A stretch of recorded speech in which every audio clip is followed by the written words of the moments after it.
Americans hold to be true two things which are contradictory. They believe that rich people don't pay taxes, they can always evade them, but we should get more money by taxing the rich. So someone is going to have to figure out how to resolve this contradiction, at least in my view. And the answer is, of course, to figure out how you want to tax the rich, which is to say, have a real tax reform that makes it impossible through financial manipulation to legally avoid taxes, which is a big chunk of what's going on. And I'd be all for that. And so I think that's the key. How you tax rich people, not just taxing them, matters. And a lot of the discussion, I think, is highly misplaced.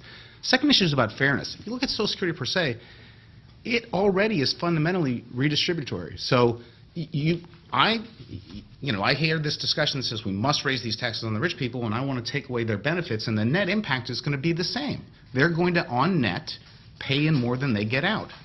And so I'm always baffled by the asymmetry in the discussion. I mean, it is about the net impact of the programs on people of different lifetime earnings, and that should be the focus in my view.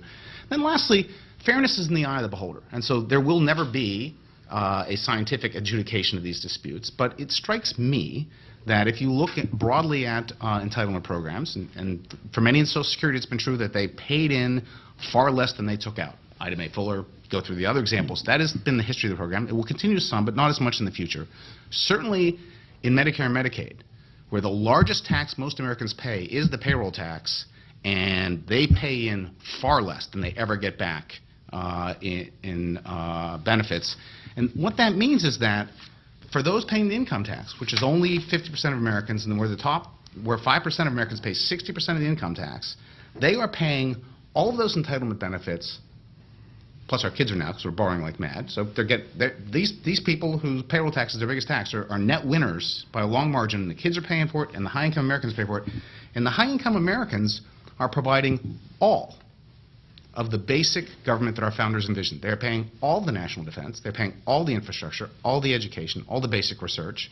And it strikes me as quite odd when a tiny minority is providing all the government to say it's really unfair that they not provide more. It's just, I don't understand. Well, it's certainly not the case with payroll taxes. Payroll taxes are paid by everybody who works. That's right, but they're getting out more than they pay in. It's a They're coming out ahead. Absolutely. Absolutely.